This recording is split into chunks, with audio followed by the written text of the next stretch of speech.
Halo, perkenalkan saya Igni Teres Marcella dengan NIM 2020-7002 akan membuat tugas berupa video edukasi tentang kasus PBL 1. Nah, langsung saja tanpa berlama-lama lagi, kita lihat kasus PBL 1 dan kita akan bahasnya.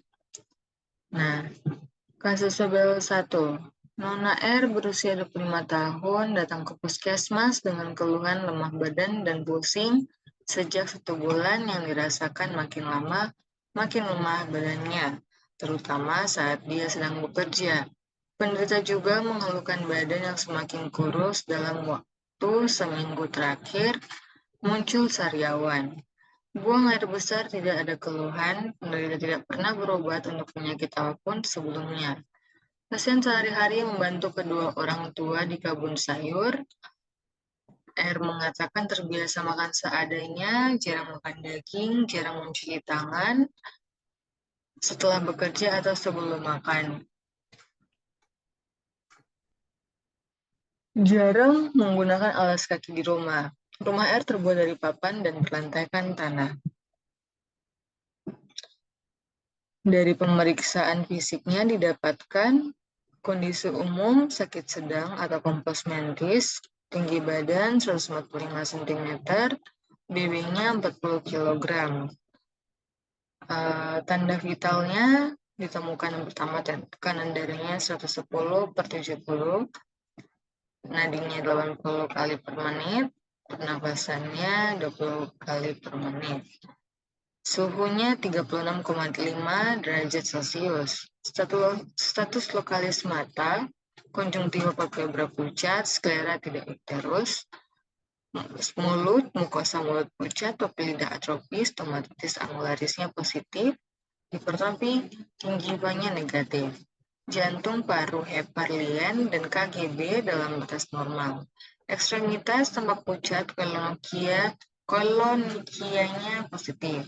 Hasil pemeriksaan laboratorium ditemukan Hb 8,3 gram per desiliter, hematokrit 28%, leukosit 5.500 sel mm kubik, trombositnya 200.000 sel per mm kubik, eritrositnya 3.800 sel per mm kubik, MCV-nya 74,7 fl, MCH-nya 25,1, MCHC-nya 33%, dan retikulositnya 0,1%.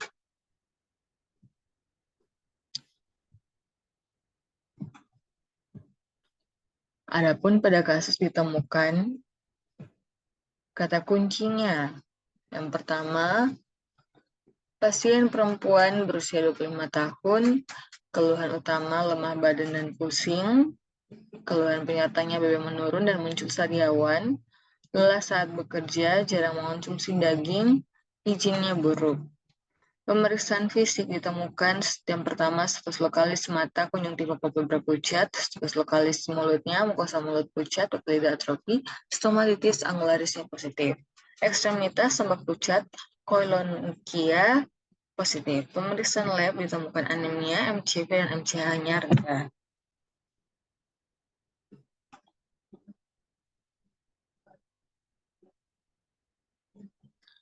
Nah, untuk kasus ini, jika dilihat dari kata kunci yang ada, kasus ini merujuk kepada anemia mikrositik hipokromik, defisiensi zat besi.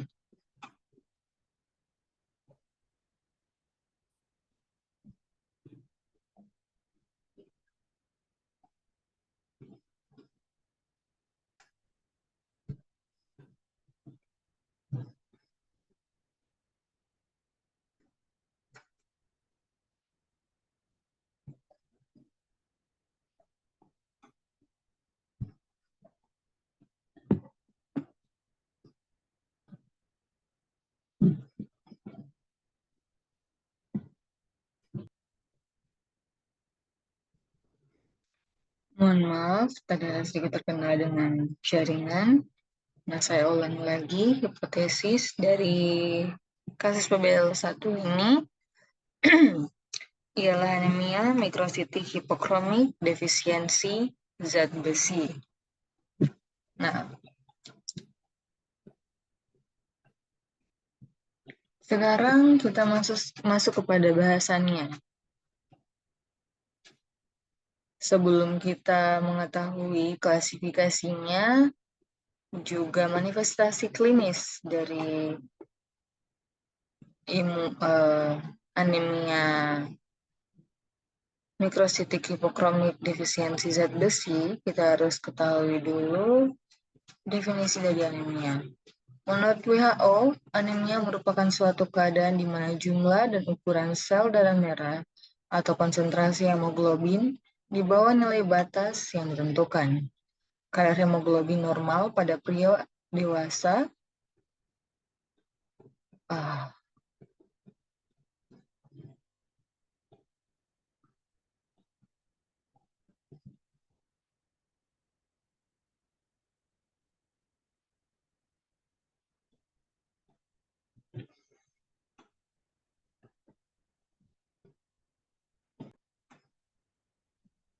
ya, baik, mohon maaf karena jaringan ada sedikit kendala tadi.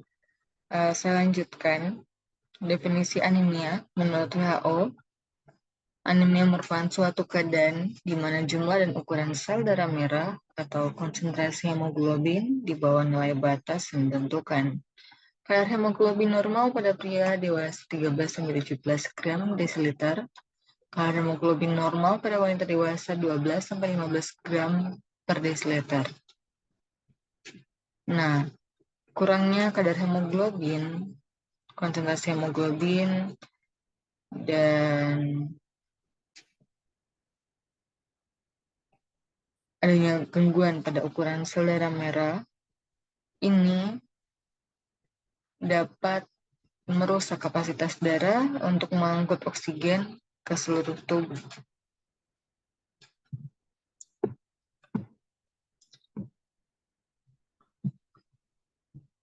Nah, berdasarkan etiologinya, anemia ini diklasifikasikan menjadi 4, yaitu yang pertama anemia mikrositik, di mana MCV-nya kurang dari 82 fl, yang disebabkan oleh yang pertama anemia defisiensi zat besi, thalassemia, anemia gangguan kronis, anemia sideroblastik. Selanjutnya ada anemia normosilitik, di mana MCV sama dengan 82 sampai 98 fl. Di sini ada anemia gizi, dalam kurung IDA, anemia megaloblastik. Kemudian ada anemia infusifisiensi ginjal, kemudian anemia hemolitik, kemudian anemia gangguan kronis. Selanjutnya anemia makrositik, di mana MCV-nya lebih dari 98 fl, diakibatkan oleh obat-obatan, nutrisi, kekurangan vitamin D, dan folat, gangguan hematologi herediter. Kemudian yang terakhir ada makrositosis ringan, di mana MCV-nya berada pada 100-110 fl. Diakibatkan oleh retikulosit, asupan alkohol berlebihan, hipotiroidisme, dan juga defisiensi tembaga dari tubuh. Nah, untuk lebih jelasnya lagi, di sini sudah ada penjelasan bagaimana anemia ini terjadi dan hasil klasifikasi yang tadi sudah dijelaskan dikaitkan dengan hasil pemeriksaan lab yang ada. Untuk mikrositik hipokromik, MCV-nya menurun, base serumnya juga jika normal, maka ini tergolong dalam thalassemia ataupun sideroblastik. Jika besi pada serum juga menurun, maka yang terjadi ialah defisiensi besi dan juga penyakit kronik. Selanjutnya untuk normositik, MCV-nya normal ya. Namun jika retikulositnya meningkat, maka dicurigai pasien ini mengalami anemia hemolitik dan juga perdarahan akut atau perdarahan akut. Jika retikulositnya normal maupun cenderung turun, maka dicurigai pasien mengalami anemia aplastik, anemia renal, atau leukemia dan sejenisnya. Selanjutnya, makrositik atau megaloblastik. MCV-nya ditandai dengan MCV meningkat dan terjadi defisiensi folat juga defisiensi B12. Nah,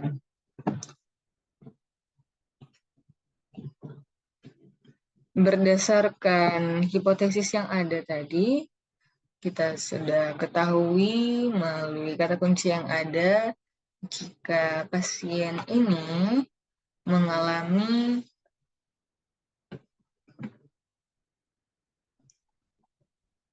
anemia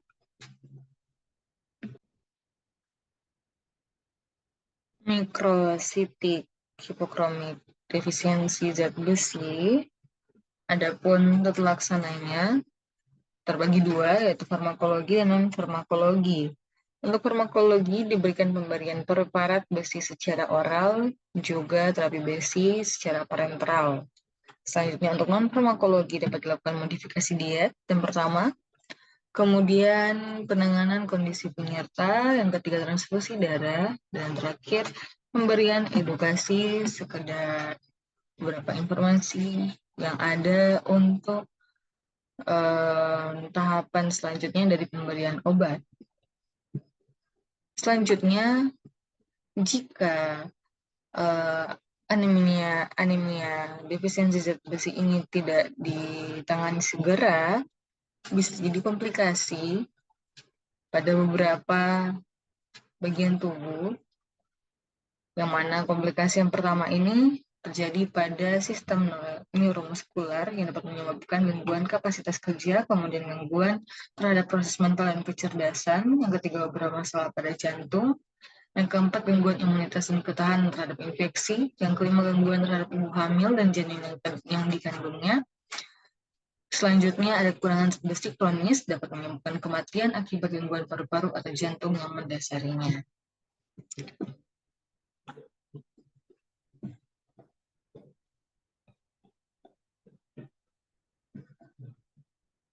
Nah, adapun prognosis dari kasus ini yaitu ETBO6 atau cenderung membaik karena pasien tidak ada komplikasi, tidak terjadi komplikasi, dan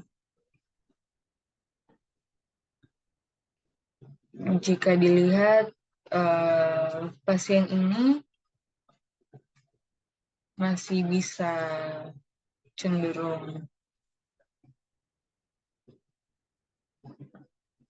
membaik karena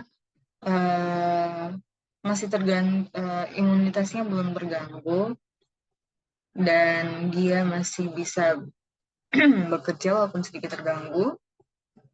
Namun jika diberikan penanganan yang cepat dan segera dan sesuai, maka pasien ini bisa cenderung sehat. Untuk itulah prognosisnya ETMO6. Ya baik, mungkin itu saja yang dapat dijelaskan dari video edukasi terkait kasus PBL1 dengan hipotesis anemia mikrositik hipokonik defisiensi zat besi. Sekian dan terima kasih.